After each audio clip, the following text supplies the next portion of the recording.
నమస్తే. నేను journalist YNR. Ramulamma ప్రస్తుతం కాంగ్రెస్ పార్టీ నాయకురాలు. గడిచిన 3 దశాబ్దాలుగా తెలుగు రాష్ట్రాలకు సంబంధించిన రాజకీయాల్లో ఆమె యాక్టివ్‌గా ఉంటూ వస్తున్నారు.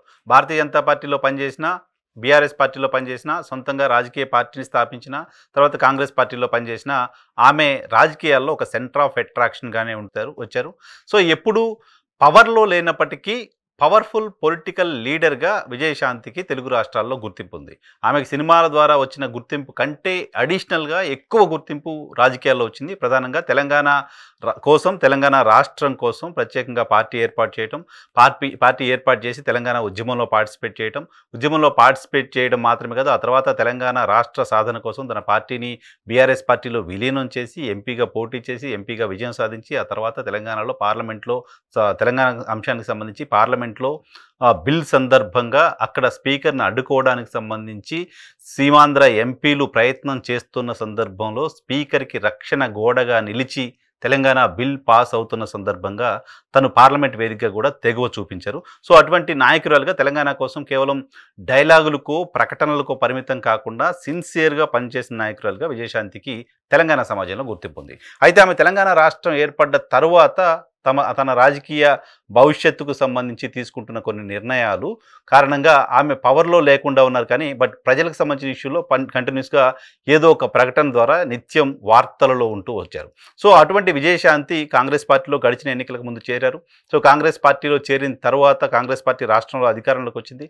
కాంగ్రెస్ పార్టీ రాష్ట్రంలో అధికారంలోకి వచ్చిన తర్వాత మాత్రం విజయశాంతి ఆ పార్టీకి సంబంధించిన లేకపోతే ప్రభుత్వానికి సంబంధించిన యాక్టివిటీలు ఎక్కడ కనపడట్లేదు. పార్టీలో ముఖ్య నాయకురాలుగా ఉన్నారు. పార్టీకి సంబంధించిన క్యాంపెయిన్ కమిటీ చైర్మన్గా పనిచేశారు.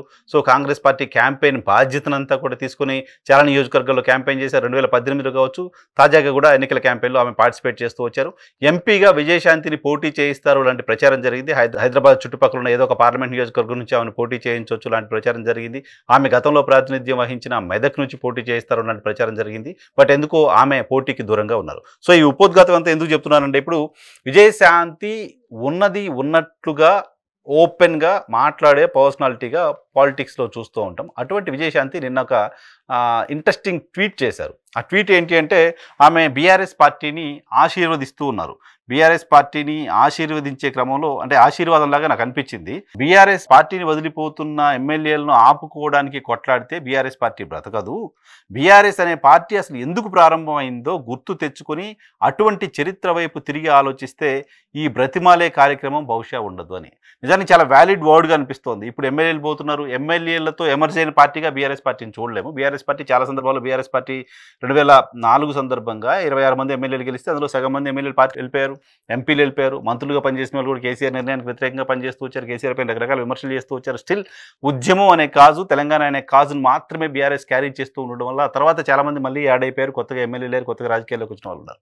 సో, ఇప్పుడు 4-3 ఎమ్మెల్యేలు వెళ్ళిపోయారు. వాళ్ళ కోసం ఫైట్ చేయాలి. ఎమ్మెల్యేలు మళ్ళీ తెచ్చుకోవడం కోసమో లేకపోతే ఎమ్మెల్యేలకు సంబంధించిన వాళ్ళపైన అనర్హత వేటు కోసమో ప్రయత్నం చేయటం కంటే మీ పార్టీ ఎందుకు పుట్టింది, మీ పార్టీ చరిత్ర ఏంటి, ఆ దిశగా మీరు ప్రయత్నం చేస్తే ఆ పార్టీకి ఉపయోగం ఉంటుంది అంటూ సలహా ఇచ్చారు. ఖచ్చితంగా విజయశాంతి సలహాని బీఆర్ఎస్ పార్టీ తీసుకుంటుందా లేదా అనేది పక్కన పెడితే, బయట నుంచి చూస్తుంటే జర్నలిస్ట్గా ఆమె ఇచ్చిన సలహా ఇప్పుడు బీఆర్ఎస్ పార్టీకి నిజంగానే చాలా వ్యాలిడ్ వర్డ్గా అనిపిస్తుంది, చాలా వ్యాలిడ్గా అనిపిస్తుంది సలహా. అంతేకాదు బీజేపీకి సంబంధించి కూడా ఒక ఇంట్రెస్టింగ్ లైన్ రాశారు.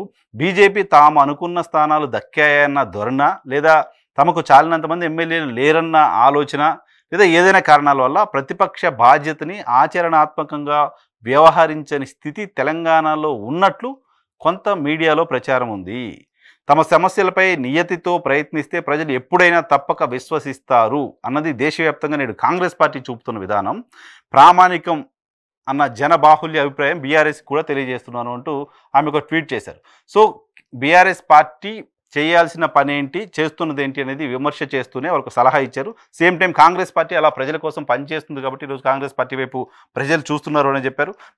భారతీయ జనతా పార్టీ ప్రతిపక్ష పాత్రని ప్రాపర్గా పోషించట్లేదు అనే మాట తను అనకుండా మీడియాలో ఇటువంటి చర్చ జరుగుతుంది అంటూ కామెంట్ చేశారు. సో, బీఆర్ఎస్ పార్టీకి ఆమె ఇస్తున్న సలహానో ఆశీర్వాదాన్నో బీఆర్ఎస్ పార్టీ తీసుకుంటుందో లేదో చూద్దాం. Thank you.